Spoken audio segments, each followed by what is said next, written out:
Nico, So and it's not just a local story, man.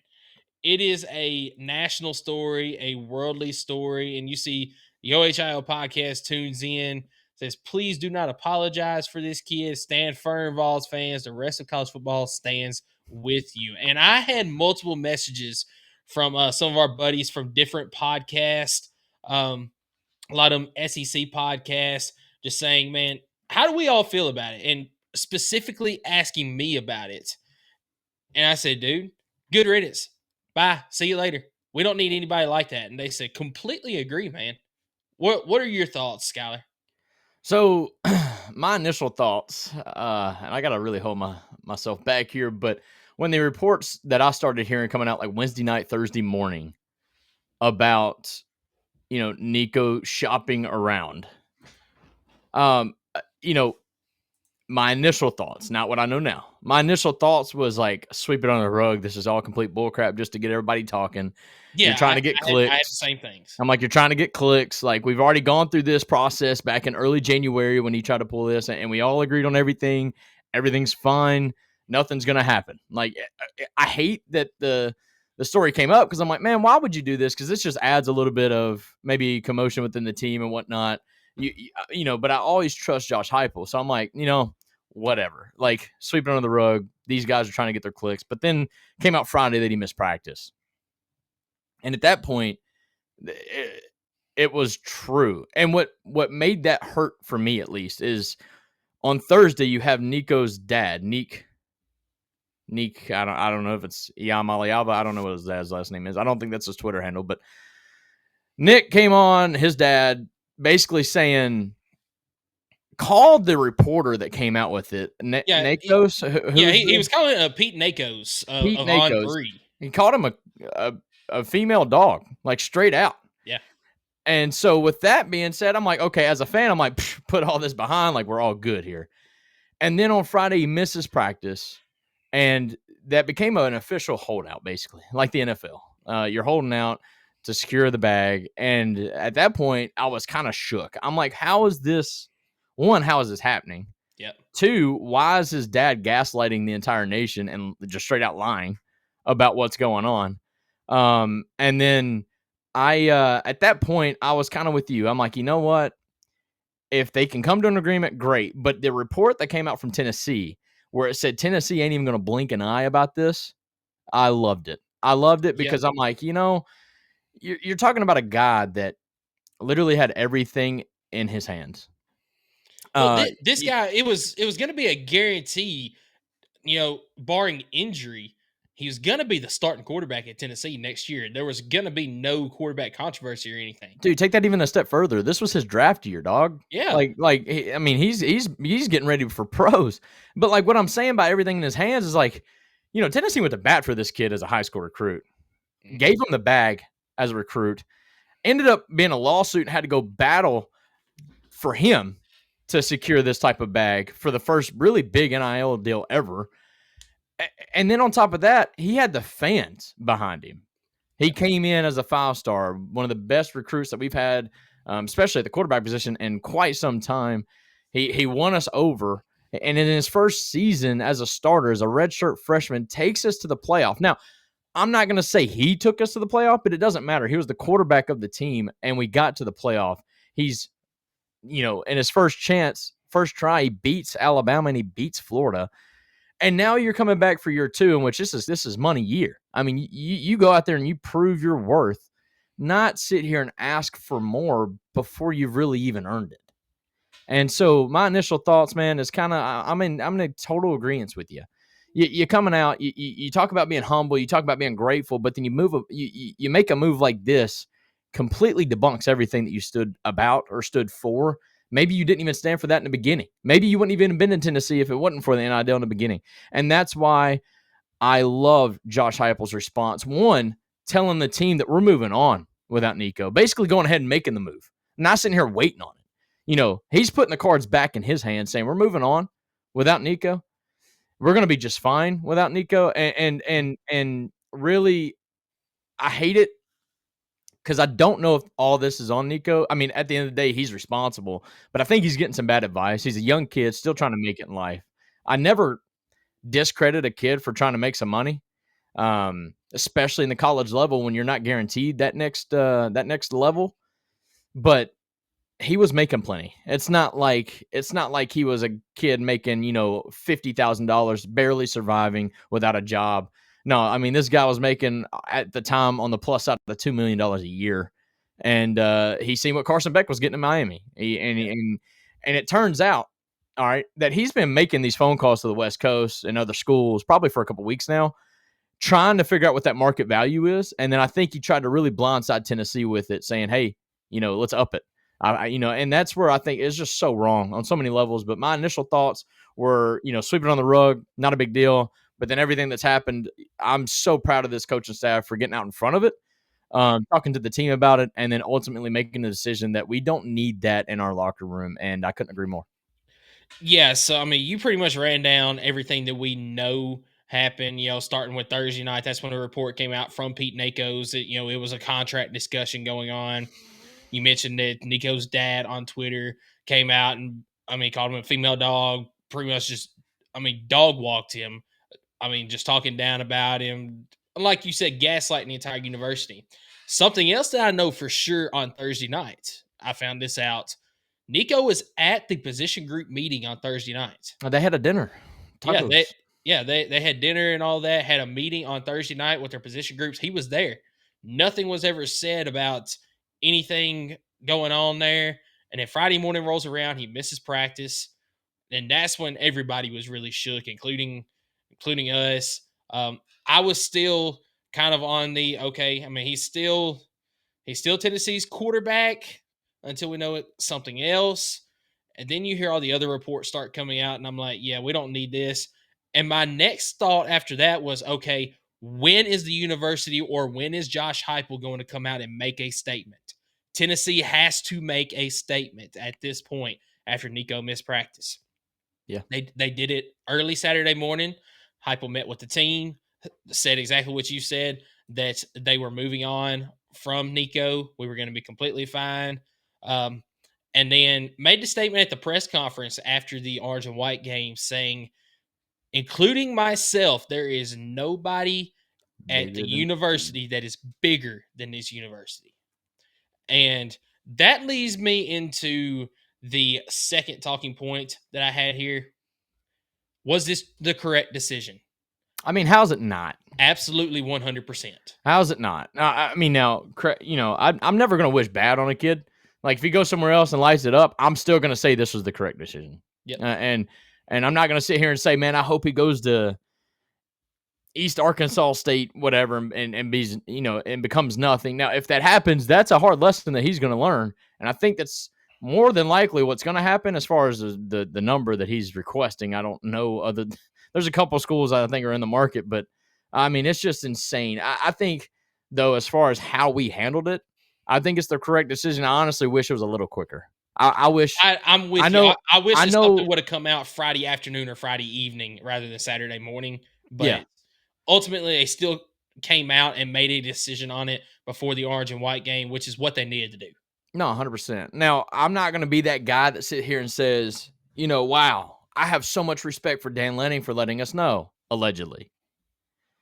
I'm not going to do that because what makes you think that maybe Dan Lanning knew about it because he was trying to recruit Nico? I don't know. Like, I'm not going to go that far because I think this would have all came to light eventually anyways, regardless of what Dan Lanning allegedly said or not.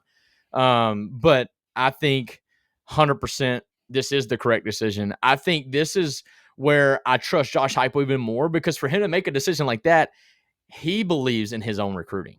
Yep. He knows that he's got two other guys and one in the chamber that'll be here next year that are going to be just fine without Nico. Jake Merklinger, George McIntyre, and then Fajon Brandon coming in next year. I think, one, that might even help your recruiting, knowing that these guys are not having to sit behind somebody else again for another year, because there's not a guarantee. If Nico had a mid-year this year, he might come back and push away Fajon Brandon or push away George McIntyre. Well, now it's almost like, hey, let's get this toxicity out of here, and now I have a better relationship with the quarterback room than I have. Maybe even spend some money on the defense or the offensive line now because we just saved $2 million a year. I don't know, but I think this is absolutely the correct decision. Yeah, this is the correct decision. And, you also mentioned it when we were talking about our initial thoughts. I don't think a lot of this is Nico himself. I think this is bad information that he is getting, whether it's from family, from agents, whatever. Because when you heard a lot of his teammates yesterday in interviews talk about him, they said, Mm. hey, that's my brother right there. It really is. And I hope that he gets stuff figured out, but ultimately we're moving on without him. So that tells me that Nico, he probably did still have his personal opinions on it, which is why he held out on Friday, why it ultimately came to a head. But I think that he was here and he was wanting to be here. He was ready to play for Tennessee. But some of the bad information that he got behind him is what caused all this to come to a head. I do hope nothing but the best for him. I think it's a guarantee he's going to go somewhere on the West Coast. He's going to go back closer to home. Don't know what school that will be, but I do think that he's going to go somewhere on the West Coast. Well, I mean, we can kind of talk about that for just a second. You got UCLA, USC, Oregon, and Texas Tech seem to be the popular picks. Texas Tech, I think, only because apparently they have just unlimited money down there in Texas. I don't know what sense that would make from a football perspective to go to Texas Tech, but then again, Patrick Mahomes went to Tech. So I mean, it's not like to say he can't have success down there, but yeah, I don't know. I I I don't even know, man. It still happens so quick. I wish, like I said, I wish the coaching staff wouldn't have let Friday happen like all day and Yeah, then yeah, lead up to Vol Walk and right before the orange and white game, basically to say, hey, he's no longer with us. But it's crazy. At the end of the day, Nico is responsible for his decisions. So I don't want to sit here yeah. and try to That's like, 100% correct. I Yeah, don't want to sit here and say it's not his fault. 100% is his fault. However, I hope this is maybe the first move. And Tennessee's been very proactive in everything, right? In the last 5 to 10 years, when it comes to NIL, when it comes to building their brand and doing the athletic department the right way, Tennessee's kind of been that forefront university to really set the standard. Um, I hope this is that moment where we really crack down on these deals that are happening. I think Tennessee might have maybe laid the foundation on being the first school to really say no. Like, any other 5-star out there is probably getting $3 million, and we were the first school to do that. So I don't want to say that we're not, yeah. but That for them to come back and try to use it like a weaponization of the NIL, like the portal, trying to weaponize it against Tennessee, and Tennessee being able to stand firm, really, really makes me proud as a fan.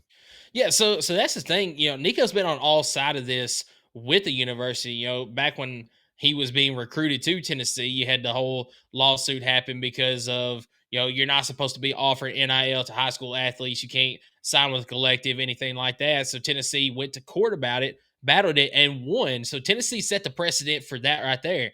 Now you look at you know, turning around and Nico's asking for more money when he's already making, like you said, at least 2 million annually, and Tennessee said no about it. It's all sides of it that Nico has been a part of.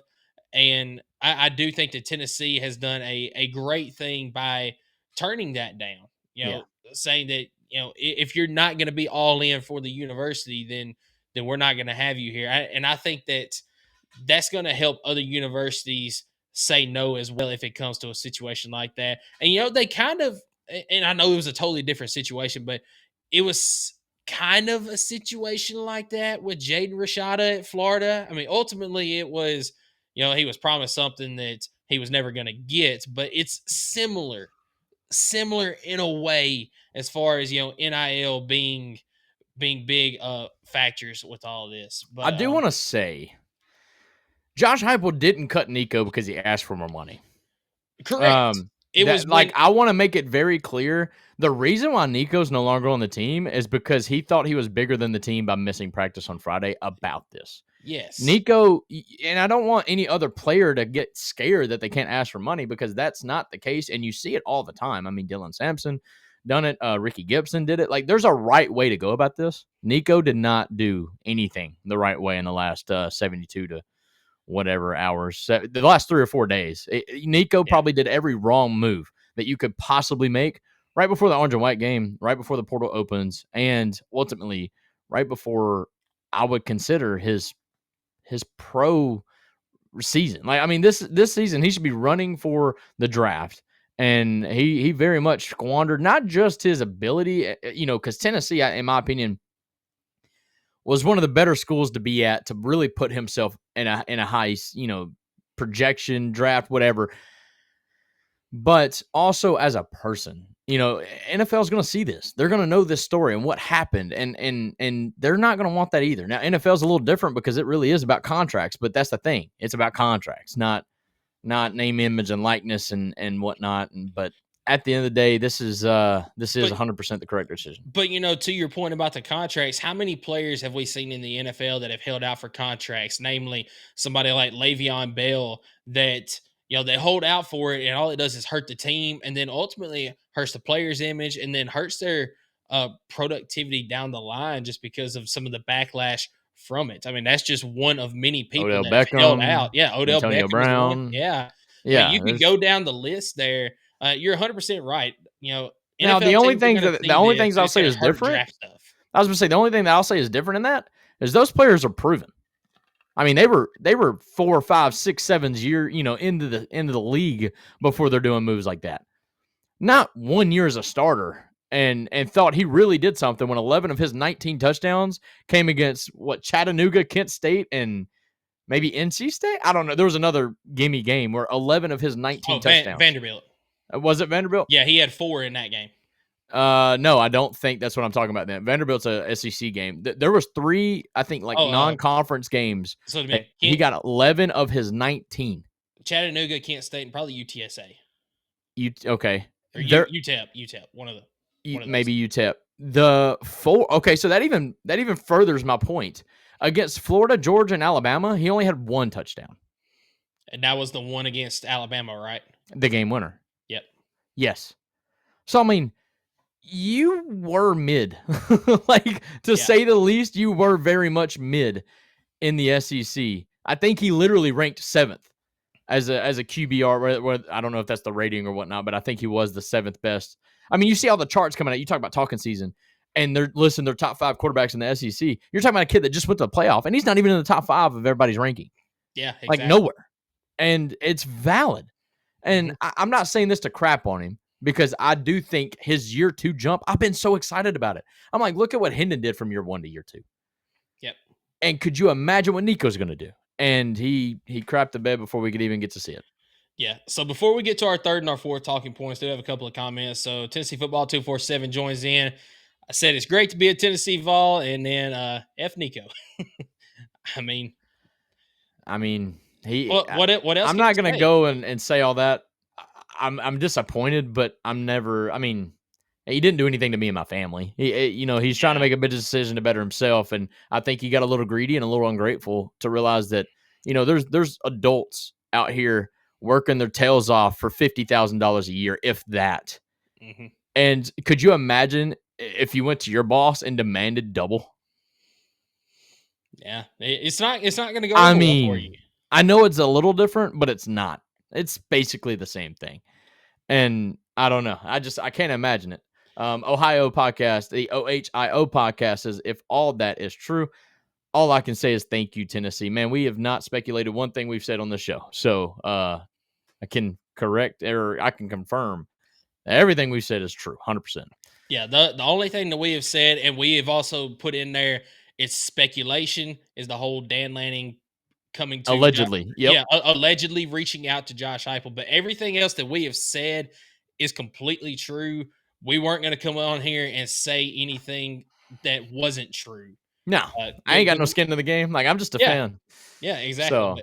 So yeah, everything that we have said is true on that one. But what's the 3rd point you want to make here? So the 3rd point: do we need to take a transfer QB come Tuesday when the portal opens? We've got right now 2 quarterbacks total on the roster. That being Jake Merklinger. There's more, but scholarship quarterbacks, yes. Yeah, there are walk-ons and stuff. But yes. Yeah, scholarship quarterbacks. You got Jake Merklinger and you've got George McIntyre. Yes. One of them is a very high 4-star. He was a 5-star at one point. And the other one is a 5-star. I would still consider I think GMAC GMAC a 5. The only reason why he dropped is because he didn't go to a camp. Well, Merklinger is the one that I was talking about. Was he came in as a 4-star? Really? Yeah, Okay, yeah, and but McIntyre was the 5-star, and then they dropped him to a 4 because he missed a camp. yes. I would consider both of them 5 stars, and both of them played very well yesterday in the spring game. Now it is a spring game, that you can only take so much from that. But does Tennessee need to take a transfer portal QB out of this cycle here in the spring? Yeah, short answer is absolutely. I'm not saying you got to go get a world beater like Jaden Rashad or anything. You don't need anything that'll ruin the quarterback room or anything. But yeah, and I'm not even saying this as in like I don't believe in the guys in the room now because I think we need to go get a quarterback, but I still want Jake Merklinger or GMAC to be the starter. But the fact that we only have 2 scares me from a depth perception. So, like, I do think we need to go get that transfer quarterback. I think it'll help the room all in all.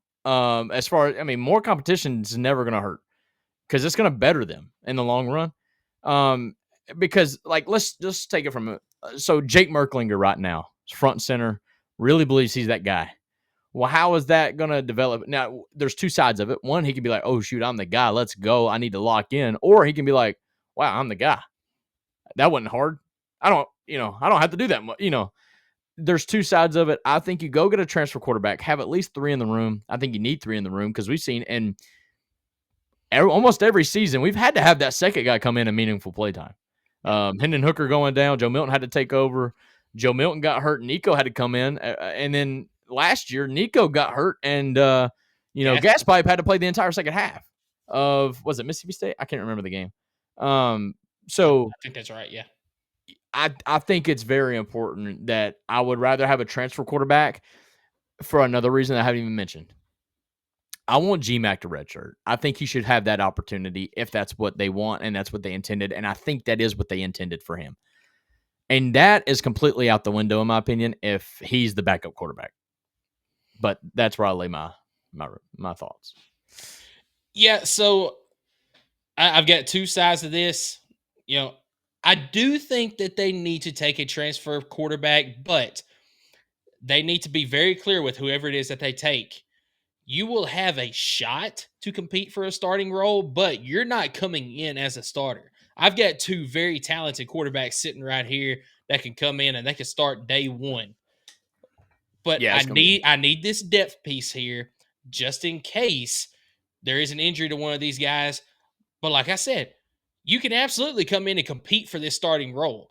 Yeah. But how bad is it going to look if you are Josh Heupel and you're going out and you're finding a starting quarterback in the transfer portal? How's it going to look to these guys in the room? How's it going to look to Faison Brandon coming in next season or any other recruit that they are trying to get that, oh, well, you're recruiting us in, but then you're going to go to the transfer portal and take somebody over one of us that is ranked 4-star, 5-star ahead of us? I don't think that looks good to the guys in the room, which is why I think you just need a depth piece. And that person that comes in, you need to make it very clear with them, yes, you can compete, but it's not a guarantee you're going to come in and start. Can I counter that? Yes, absolutely. I don't think that's the same thing in this situation because this was completely unplanned. Like Jake Merklinger came into this season knowing he was already sitting behind Nico.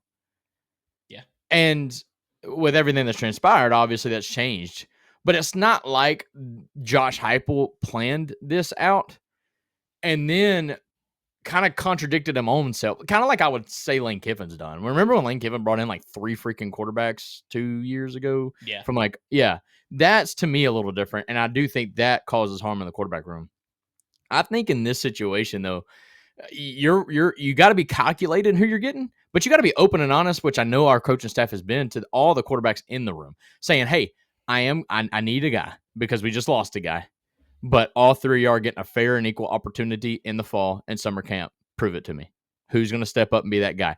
I think that's completely fair at that point, and I think that doesn't tarnish a single relationship, even to the recruits that he's recruited. Because, like I said, all the promises, in my opinion, have still been kept for the most part. Yeah. It's just a different guy in the room other than Nico. But I mean, literally where I'm saying though that it could tarnish that relationship in the locker room is if you go out and get a transfer QB and just say, hey, and promise you're starting. You're not starting. You can't do that. You can't do that unless Unless you're going for a kid like Jaden Rashada, who's proven it in the last 2 years or whatnot, who But feels like that he's just so that goes to my counterpoint that if you're gonna do that, why? Why? You've got 2 great quarterbacks. Granted, they are unproven, but that's why. you've got 2 great quarterbacks in the room. I would rather trust them than I would go out and get a guy that is proven and risk hurting that relationship in the locker room. Yeah, and that's where I'm going to lay my trust back on Josh Heupel. I feel like Yep. he's been great ever since he's been here. But Dustin Smith on the tube says, you guys do a great job. I was very interested to hear y'all's thoughts on this situation, man. I appreciate you, Dustin, more than you know, for tuning in and listening to us talk a little bit about the drama that's happened here on the Hill and Rocky Top, the OHIO podcast. Great point, Michael. The grass isn't always greener on the other side. The portal can disrupt the locker room and negatively affect recruiting in the long run. I've never disagreed with that. And I just think in this situation is different because you didn't promise a kid to start this year and then turn around and get somebody that's better. Because I think that's completely wrong. And I would even call Josh Heupel out for that. I think this situation's kind of It's definitely different. unforeseen, man. This was not in the game plan whatsoever. So I'm really interested to see how the coaching staff handles it and to see how the team handles it, because I do know, I don't think this is going to lead to the absolute exodus of like wide receivers. Like a lot of people are kind of saying, like, oh man, we're about to lose Mike Matthews now for sure. And I'm like, not really.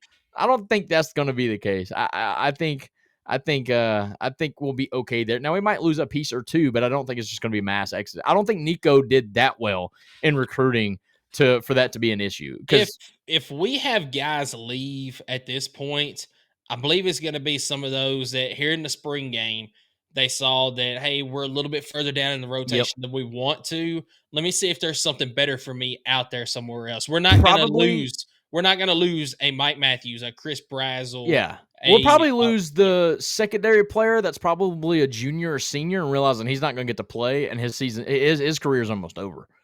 Yeah. Probably somebody like that or wide receiver like that. We've already seen, I think, a wide receiver, 82. What's his last name? Sneed? I can't remember. Oh, yeah. Dayton Sneed. Yes, thank you. So we've already seen that. Probably realized, hey, I'm not going to get to play a lot, and I want to go somewhere where I can see the field. Boom. I understand that, and I agree with that. I don't think you're going to hear anybody hit the portal and be like, well, my guy Nico's not here, so I'm out. I don't think it's not like this is not like it's the coach's fault in this situation, where I think that would be the reason why you would have a max exodus. I think people understand that, see that, and I hope the kids in the locker room, you've already seen Mario Cristobal down in Miami really hone in on his guys in the locker room saying, hey, this is a lesson that needs to be learned, and this crap ain't going to fly in my locker room, and really laid that expectation down. I hope Josh Heupel has set a great example with this situation to keep this from ever happening down the road. But it was only a matter of time before a kid really pulled this off, right? Yeah. Of course it would happen at Tennessee, though. Of course. Last talking point, and probably won't spend a lot of time on it because it was not televised. It was broadcast, which, by the way, spring game thoughts is what we're going to talk about here. But coming into this weekend, was the biggest story off the field not supposed to be, a new era in the Vol network with Mike Keith taking over? There's no longer going to be Bob. Oh, I forgot all about that. And that was just an afterthought. And actually, so the very first thing that Mike Keith come on a broadcast and he said, live from Neyland Stadium, where the off the field stuff will completely overshadow anything that happens on this field today. That's right. And that was pretty much all that was talked about throughout the entire broadcast. But I hate that for the coaching staff and for the team as well, because they made the decision when so many teams are making the decision not to have their spring game. Yeah. They decided to still have it because they thought it'd be good for the kids. They thought it'd be good for the coaches, and ultimately really good for the fans to come out and see it. Yep. And then something like this happens, it just completely shadows everything that they just worked hard for in the spring. I don't know. I hate that for them. But yeah, Mike Keith, that was an interesting opening. His career first opener to the football game, and he has to kind of start it out like that. Yeah. So, do you have any thoughts on the spring game from yesterday? I know you said you didn't get a chance to listen to it very much. I didn't, so I'll talk about the highlights that I've seen. I I'll let you do the tight end because, man, he popped off. But I'm going to talk about Rad Jackson. Radarius Jackson looking like a freaking stud out there. Mike Matthews had a good catch as well. I'm loving what I'm seeing from the wide receiver room. Exactly what I anticipated. Maybe even a little better. But I got to give credit where credit's due. The quarterback stepping up and kind of throwing some dimes. A couple of mistakes out there, don't get me wrong. But couldn't ask for much more as far as expectations. I don't put a lot into an orange and white game just because you can see somebody pop off and it not necessarily not mean anything, but it doesn't necessarily correlate to the season. But I love that the fans got to come out and do Vol Walk. I think that's huge for the incoming freshmen that just got here in January to experience Vol Walk at like a 30% capacity to kind of help bridge that cultural shock that they're going to get when it's the season opener and they walk down and there's 100,000 Vol fans on Vol Walk just waiting to watch them come down the hill. I think it's a cool experience for the fans to go out there, but also for those incoming freshmen to kind of get those fuzzy feelings out the way. Yeah, so it wasn't much of a spring game. As a lot of it was just like 7-on-7 stuff like that, due to a bunch of injuries in the spring. People recovering from some surgeries, some injuries, trying to make sure that people don't get hurt. But some notable standouts, obviously off the top. You got George McIntyre, Jake Merklinger. Both of them played very well yesterday. Merklinger did have one interception in the game, as Jacoby Thomas had a fantastic interception on defense. George McIntyre had 3 touchdowns, and 2 of those were to Jack Van Doorslayer, freshman tight end. Man, he had himself a day. He had 3 touchdown catches yesterday. He's really going to be a big part of that tight end room this year. Miles Kitselman did not play yesterday. He is dealing with a torn pec. Yeah. But they interviewed him yesterday on the sideline. He said that he's keeping up with his lower body strength, and it's pretty much day to day now with that pec. Just waiting to be officially released. Some other standouts. Star Thomas transferred from Duke. He looks to fill that role as I guess a number 2 running back, as they're talking right now. Peyton Lewis and Deshaun Bishop kind of 1A, 1B, with Star Thomas looking to get in there and be that solid backup guy that's going to come in whenever both of those guys have really gone at it for a while, give them a breather. Mike Matthews had a fantastic route run yesterday with a touchdown catch. You already mentioned Radarius Jackson. Offensive line. Yeah, offensive line was a big story coming in. Right now, everyone talking about David Sanders. Larry Johnson has stepped up and has actually been the starting right tackle to this point over David Sanders. Yes, but that is a battle to watch throughout the summer to see who gets that starting spot. I believe it's let's see, was it Wendell Moe or is that the No, it could be Wendell Moe. Yeah. Is Wendell Moe the one that came from Arizona? Yes. Or am I okay? So Wendell Moe, he's pretty much solidified himself as one of the guard positions. Expected. Yeah. Yep. That's what he was supposed to come here for. So I'm glad to see that he's doing that. Yeah. But shout out to my guy Larry Johnson, though. A quick story about him. So I sold my truck to an NIL agent. Didn't realize she was one at the time, but my old truck, my pickup truck, 03 F-150. So she helped him, basically bought my truck, gave it to him so he could have something because he didn't have an NIL deal last year. Just to put this in perspective, this kid played just as much as almost anybody on the team, didn't have a single NIL deal, but yet worked his butt off, played a great season, kind of was that guy that nobody really talked about, but you're like, man, this guy's really put in some valuable and quality minutes into a football game. And now he's proved himself. He's landed the NIL deal. No longer in my truck, my old truck. And now it's actually getting passed down to somebody else on the team. And he was able to get himself a ride. So I love the story. You don't realize that these kids that we all idol, right, on the football field, we think so much of, but you don't even see a glimpse of what they're going through from the day-to-day or where they came from or anything like that. And to realize that the stuff like Nico and stuff, that's not every player on the team. I mean, that's not even like a percentage.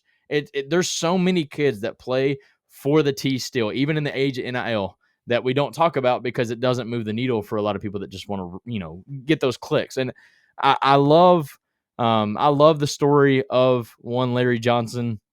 I don't really know the kid that much, but just to see what he's had to endure and go through, and he still worked his butt off to get to now. He's hopefully going to be a day one starter come September. I love it, man. That's what it's about. That's where NIL is, in my opinion, for the good, and we've seen obviously what it is for the bad. So. Yeah, but lots of good things have been talked about with this offensive line, and that was a big question mark for us at the end of last season. What's the offensive line going to look like? Obviously, we got some great transfers in Wendell Moe out of the portal, and then from Notre Dame, Sam Pendleton, and Yep. he's going to find himself as a rotation piece. He's really trying to work on his pass blocking. As Notre Dame did a whole lot of run blocking stuff. He's really having to learn that pass blocking side of things, but it's looking like Tennessee could have a good rotation offensive line. Lots of guys are working their butts off trying to get into that rotation. They see what's in front of them and what they have to do to get some time on the field. So that is a big plus coming out of the spring game. Ultimately, I believe the spring game, spring day, whatever you call it, was a big success, especially considering all of the stuff that overclouded the spring day having to do with Nico Iamaleava. 100%. It was good for the coaches and the players to get in front of a microphone too. Pretty soon after all this. But did we get confirmation on the line? Is Satterwhite locked down that center position? Who's locked down that center position? Do you know? I believe it is Satterwhite. Okay, right on. Nothing was ever said yesterday, but I believe it is Satterwhite. Well, So, and there could still be a small little competition for it, but we said it last year. If it's not Satterwhite, then we might be in a little bit of trouble. You need to go get your guy, but I hope it is Satterwhite. I think he's yep, been me there. too. He's proven that he needs to be there. But awesome. Well, you got anything in closing between the Nico saga that I'm hoping this is the last time we even talk about it? So if you got anything left on your mind, now's the time to get on it. No, I mean, good riddance, Nico, and I'm looking forward to the quarterback battle that we're going to have this summer because it's not a guarantee that Merklinger is going to get that starting spot. He has a leg up on McIntyre right now, having a year in the system, but it's anybody's game between Merklinger and McIntyre. And this was a battle that we were foreseeing going into next year. Yes, it was. All it is just a year earlier this has happened. So really excited to hear what's going to happen during this spring and summer time to see who emerges as the QB1 for the Syracuse game next season. Here's where I'll leave it to this. I think Josh Heupel, depending on who he gets from the portal, if he has to make a decision, he's probably already told Jake Merklinger, you're number one. And the reason why is because I always feel like Josh Heupel's never been the one to just have a straight out quarterback competition. Like he'll probably give Jake Merklinger one, and then if Jake Merklinger does anything to cough that up, at that point, GMAC, it's your time to roll. But I feel like Josh Heupel's always been ahead. Like even with the Joe Milton thing, he probably already, he told Joe Milton like, hey, you're the starter. And that's how he handled it. I feel like that's how he's always handled stuff like this. But Sean Carpenter comes in on Facebook, man, we really appreciate you watching. Says, got a big feeling Merc Slinger, that's what I'm gonna call it, might surprise everyone this year. But either way, go Big Orange, man. That's what we hope as Vol fans. I think that's our cope, is that we want Merklinger to be that guy. But at the end of the day, we don't know. Like, not even after the orange and white game, we have no idea if Merklinger is that guy to put us exactly where we thought we wanted to be going into year two under Nico. And that is not just being in the playoff, but getting to that second, third round of the playoff, making a run. Can Merklinger be that guy in his first year? I think that's a little ambitious. I don't know. I want it to be, though. As a fan, I sure do. But we're going to need some help from everybody. And I think that's what you heard in the conferences, the press conferences later is, Kinselman mentioned, and everybody's got to step up. Like, everybody's got to play as a team anyways, but like now is when you really see who, everybody's got to play just 1% better now to kind of make up for not just Nico being gone, but also to help Merklinger and GMAC out at the quarterback position. So, Yeah, absolutely, man. So that's going to wrap up our talk on Nico. It was a where do you think he great. ends up? He's going to end up at USC with Lincoln Riley. That's my thought. As a Tennessee fan, I could absolutely see him ending up in Oregon. I mean, he could. And that way, He all the very well fans that could. are like, "Man, much respect for Dan for letting us know," and then like turn around and he ends up signing. I just Yeah, could see that. I could see that happening so much. I really could. But I think we're both on the money here that he's probably going to go back to the West Coast. He can't play. Okay, let me he set this cannot out play in for. the SEC. And he can. He just has to sit out for a year. Why would he do that? Okay. So and that is a rule between the SEC for everybody watching or listening that don't know or realize it's not like he's going to go to Georgia, because I've heard a lot of our fans say, "Oh, he's going to go to Georgia and fill up, Carson Beck's role." No, he's not. He could, but he'd have to sit out next year. So he is 100% going somewhere out of the conference, probably West Coast. UHO podcast. I hope he goes to UCLA so we can crack his helmet in the shoe again this season. So that's where I have a hard time, and I'll end on this. That's why I have a hard time hating or like just really being hard on Nico, because I felt like, and I don't want this to come across, two-faced or contradicting. I'll say it again, even after everything I know about what he just did. I felt like the only kid that played with heart against Ohio State was Nico. Absolutely. I felt like 100%. he gave his absolute all for the University of Tennessee during that game. He didn't have a ton of time. I do feel like he held the ball a lot. But you talk about in the first quarter, I think it was like the second play of the game, dude gets his helmet absolutely gashed. He puts on another helmet and still goes out there and balls as best as he can. Obviously, we got thumped, and that is what it is. But I will still stand by the fact that he looked like the only one that wanted to be there in that game. And that's why I have a hard time, man. I think I appreciate everything that he did while he was at Tennessee. I just he's never going to get remembered for it, and I hope he understands that. So no, you're 100% right. He's already getting compared, and even worse than Lane Kiffin. Yeah. So look, this makes people absolutely love Jarrett Garantano, and he stayed here for his whole career. He never could perform here. I mean, how do you not love Joe Milton after what he did? I mean, absolutely. So yeah, we need somebody that loves the University of Tennessee. That's what we need. So that's what everybody needs for their school, honestly, if you're going out and getting a kid. But